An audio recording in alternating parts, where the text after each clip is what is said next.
then we either leave breaks or ask Rick's opinion where would be a good place to put a solo, or what can you do in the background to make it better, or is the chord progression sound good? Because he's just classically trained on this kind of stuff. He went to a school in California for it, and he's not only classically trained, he's just a good musician in general. He can hear something, and be like, something's off, something's missing, or we need to add this, or chords are right but in the wrong order. And a lot of times he'll hear our stuff and he'll like it off the bat, and he'll just add whatever flavor he wants in.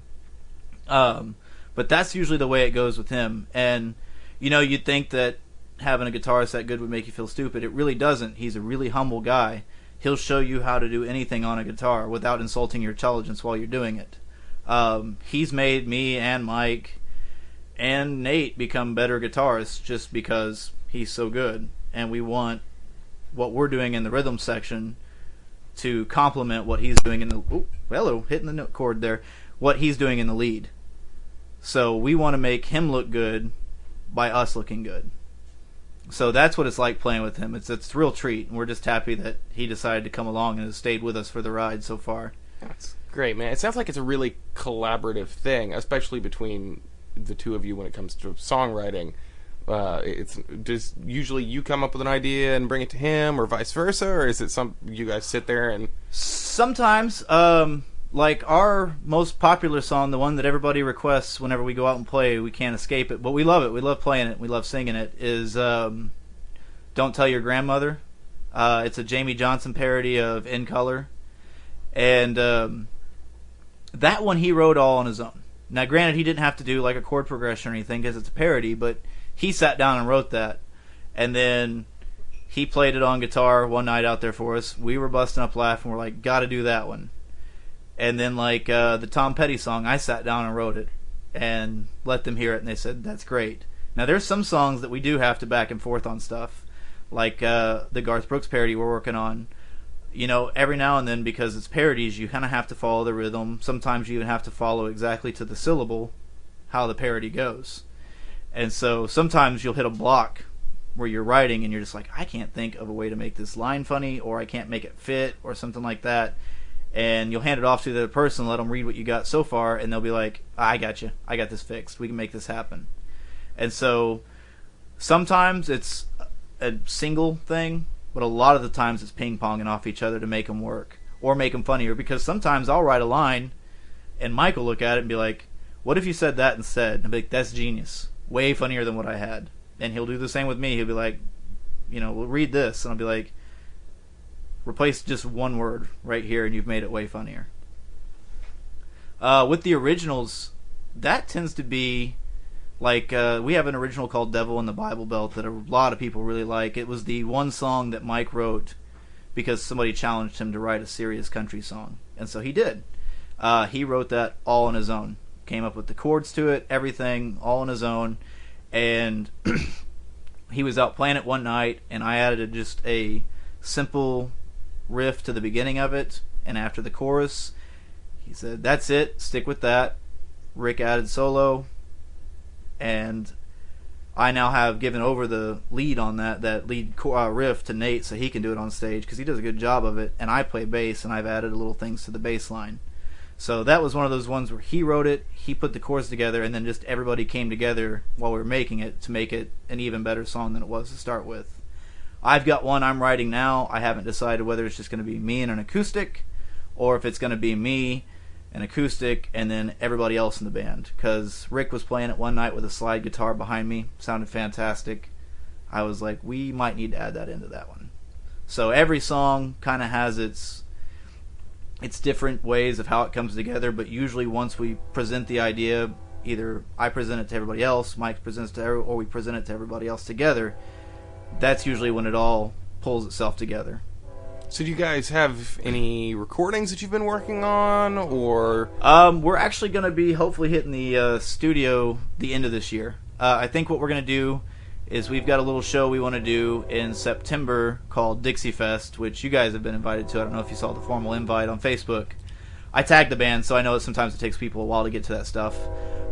September 9th, we're going to do a 1-year anniversary party. Last year we played I think our first official show as like a full band was on September 5th, and we actually headlined for a traveling act called Rusty Nuts, and that was our first real as a full band show. I remember that gig. I remember that gig. Yep. We caught that one. Oh, did you? Yeah. Good. Okay. That was the first time that we, like, I think you and I met for the first time at that gig. That's right. You did. That's right. I remember seeing you there now. That's when the WWE stars were up on the chalkboard and you took a picture with them. Yes. Yes. That is correct. Okay, so yeah, that was really our first show. So on September 9th, we want to do kind of a 1-year anniversary, invite a lot of the bands that we've shared the stage with or have supported us or have helped us out in certain ways. Right. We want to make it kind of like an all-day little festival for our birthday. So after that, though, I think we're going to take ourselves a break, maybe until Christmas, because I think we want to do a toy drive again like we did last year. It went over really well, and we really enjoyed doing that. It's a good feeling to do stuff like that. So I think we might take a break from September, October, November, and maybe get some recordings done, because we've got plenty of parodies, and we've got enough originals now. We could put 5 parodies and 5 originals on a CD and get people our music and start distributing it. Because I know for a fact that there are people out there that want that. I live with a couple of them, so yeah, it's gonna go over great. I can tell you that. So thank you. Yeah, we do have a few songs if you're looking to listen to them on the go or whatever on Reverb Nation. We've got No Tear in My Beer. Don't Tell Your Grandmother. It's called a first take track because everybody did it in one take. We just wanted to have something put together. And then another one of my songs that I wrote originally way before Dixie Wrecked started called Oklahoma Red Dirt Roads. And that's one of our serious ones. We haven't broke that one out in a while, but we've got a few things on there. But yeah, we're really wanting to get in a studio. I think we might be going in with Dusty Robinson. We haven't made any full decisions of the band yet, but I think that's the direction we might be pointing towards. But we never know. There's lots of good studios in town to go do it through. So right. Which is kind of like what you were saying earlier. Tulsa's up and coming, and it's nice seeing a lot of different options for studios. So hopefully soon we'll actually get to doing that because we really need to. Awesome. Guys, I personally will be looking forward to it. And the Dixie Fest, man, you sign us up. I'll go ahead and speak for the rest of them who will probably throw things at me when they hear this, but Follow the Buzzards will be there, man. Awesome, man. We look forward to having you guys again. We love watching y'all. Well, we appreciate it. We're going to take our first break right now, but when we come back, we'll pick back up and talk about your other role in the local music scene, which is wearetulsamusic.com. So hang with us, and we'll be right back. The new Tulsa Sound podcast is brought to you by Follow the Buzzards, whose debut album, West of the Wastelands, can be found wherever fine digital music is sold, as well as streamed on Spotify. All right, we are back, and we're going to talk about wearetulsamusic.com. I'll let you intro it, and I'll let you just talk until you're content. Okay, so wearetulsamusic.com is a website where you can read about your favorite artists through articles. We've done interviews with Alan Doyle. Rick Jones was our first one, kind of our test subject on that. We just did one with Dusty Robinson, and we've done one with all the members of Had Enough before. Not only can you read about them, but you can also listen to them on audio interviews that we do with them. And then we also do show reviews. We did one for the Battle of the Bands, where we talked about all the bands that were involved. And we've done one for Green Country Fest when they asked us if we would come do that for them as well. We're also going to start moving into doing album reviews. Those will be paid for. It'll be $15. Hand us an album. We will listen to it until our ears bleed. Every song, every track, everything about it, and then give you our honest opinion on it. And I know that we play in a country parody band, but we're not, like, as far as music goes, we know a lot about different genres just because we've grown up listening to different stuff. So it doesn't matter what you play, give it to us and we can give you honest opinion. And if there's something we don't know about, we'll ask Rick Jones because he knows everything. But no, seriously, if you have an album out there, we're actually working on an album review right now for Jake Flint. He did a really good album. We actually like it. And since we are a country parody band and he is a country artist, we decided we start with that one and let people see how we do these things. That he was needing some press, He's like, I've tried getting people to review it, and they just haven't yet. So we're going to do it. And we do show reviews. The show reviews typically are just kind of spur of the moment. If we're at a show and we're having ourselves a good time, we'll start jotting down notes. We're going to hopefully start doing more of those. We kind of got lazy on doing those after the Battle of the Bands at Green Country Fest. But to be fair, those were really big events that we did. We're going to start doing those again. And then we had a tab on there. I had to take it off for the time being because it's really hard to upkeep. We had an events page, and I'm going to try to revamp that and make it look like a calendar as opposed to just listings going straight down. That's going to require everybody to help me out a little bit, though, because artists are going to need to send me their schedules. I'm sure you guys don't think so, but it can take hours on hours on hours of scouring Facebook to look at all the artists in Tulsa's schedules and look through all the little local music groups, seeing what bands are playing where, even if they're just cover bands, what karaoke guys are at what bars, all that stuff. So the more people send me as far as their own events, the better that page will become. It's kind of like Kurt's List, but I don't know. I like Kurt's List. It's still a great resource to go to, but the page layout just seems like it takes forever before you get to the events. And I love that page because it's been around forever. And he does a great job of making sure that there's events on there. I think the only problem is, like you said, it's been around forever, and the formatting hasn't changed. Yeah, no, it still kind of has that Internet Explorer type format. Yeah, the 2005 kind of. Yeah, because that's about the time it started, if I'm not mistaken. Yeah.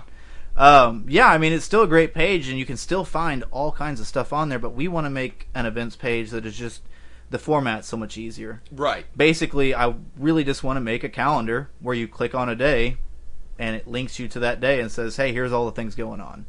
Kind of like The Voice, but you don't have to go somewhere outside of your house, especially if you're an introvert, to go get a voice from a restaurant or you know, anywhere. You can just do it straight from your house. Or, even easier, you can get on your phone, and if you're out and about that night, just go to my site, click on that day, and say, oh, heck, just right down the road, at this bar, these guys are playing. Let's go check them out for a bit. That is the best thing about smartphones and the internet. Yes. I'm going to say that right now. And this is coming from a guy whose job is IT. And I love that stuff. Don't get me wrong. But the best thing in the world about being this connected is you can walk out of a show that ended at 10 o'clock and find a show down the street from you now. Yes. And that's, I mean, people don't realize it because it's so quickly become part of our life, but I mean, when I started doing this as a kid, couldn't do that. If you didn't see the flyer, you didn't know about the show. Yeah, no, that was the same thing for me, man. When I very first started playing, it was a little over 10 years ago, and whenever you'd go downtown to watch a show, if, like you said, if a show was over at 10, I know we definitely left the Canes one night at 10 from local musicians, and we were trying to find another show, and just nobody seemed to have any information. And unless you saw a flyer on one of the poles out there that was stapled to one of the telephone poles, you weren't going to find one. It just wasn't going to happen.